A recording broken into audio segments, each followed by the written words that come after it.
Shah. I'm director of the Stress Management Society and author of the 10-Step Stress Solution. Primarily, my role involves raising awareness on stress and the impact it has on modern society, how it affects us, the deep implication it has to both health, well-being, from a health and safety perspective, the moral and legal obligations that organisations have, and how we can start, once we've recognised it, how we can start to minimise that impact. I think we do have to bear in mind that the modern day experience of stress is somewhat different to how people would have experienced it even 20 or 30 years ago.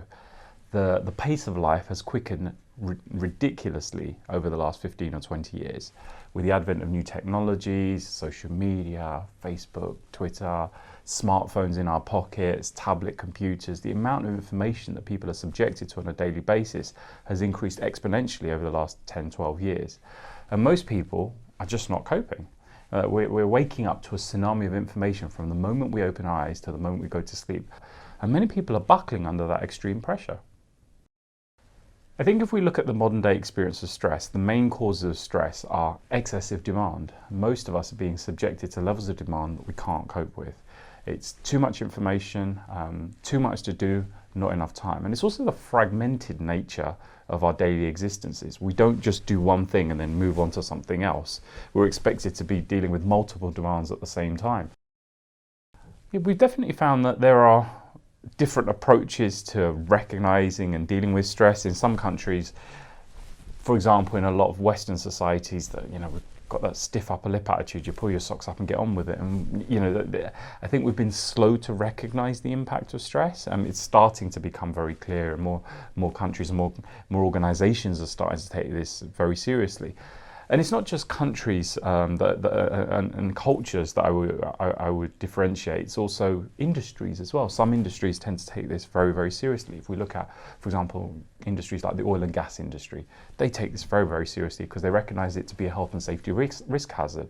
If people are stressed, they make mistakes, which could lead to accident, injury, even death.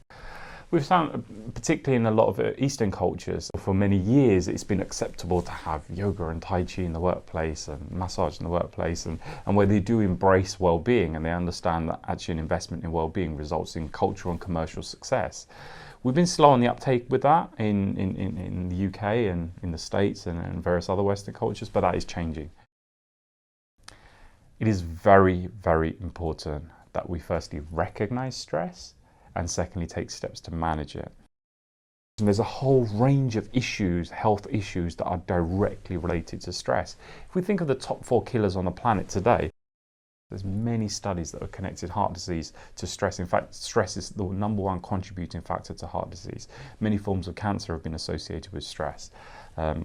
Diabetes, type 2 diabetes in particular, has been connected to stress. And stroke, there's significant research suggesting that stress massively contributes to stroke.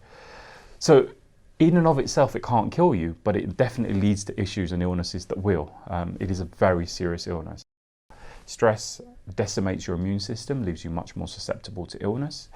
It can lead to mental issues, mental health problems like depression.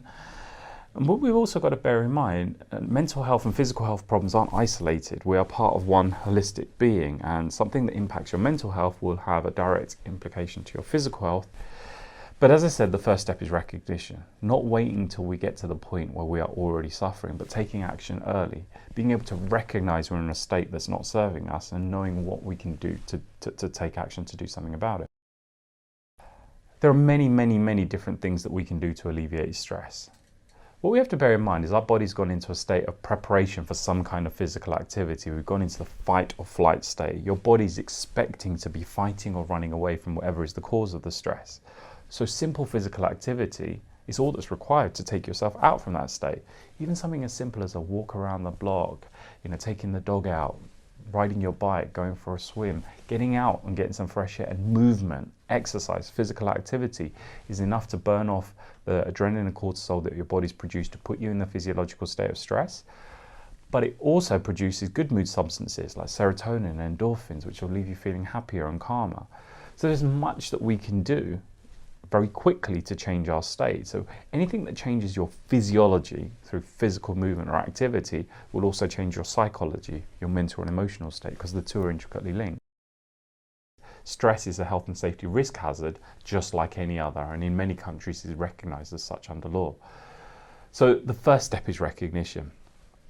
It's very important that companies conduct some kind of a risk assessment and audit, surveying their staff, getting a sense of what their employees' experiences at work, gauging morale, gauging how engaged their employees feel, ensuring that they have opportunities for people to feedback things that are not working or things that are causing them undue stress, whether that be through employee forums, annual staff conferences, but also reviewing management data.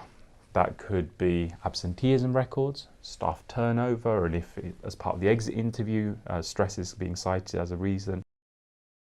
So there's a variety of different metrics and there's a variety of different management data that we can draw upon to help to build a picture of the state of play within an organisation and how stress is impacting that organisation. We can even look at, as I said, things like employee morale through engagement surveys, productivity, efficiency even, output could be a guiding measure to give us an indication of what's going within an organisation.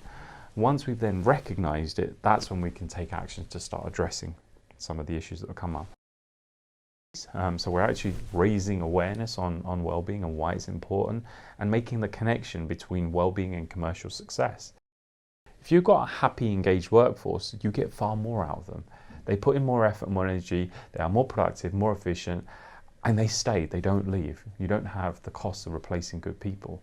So there's a direct commercial value in addressing workplace stress.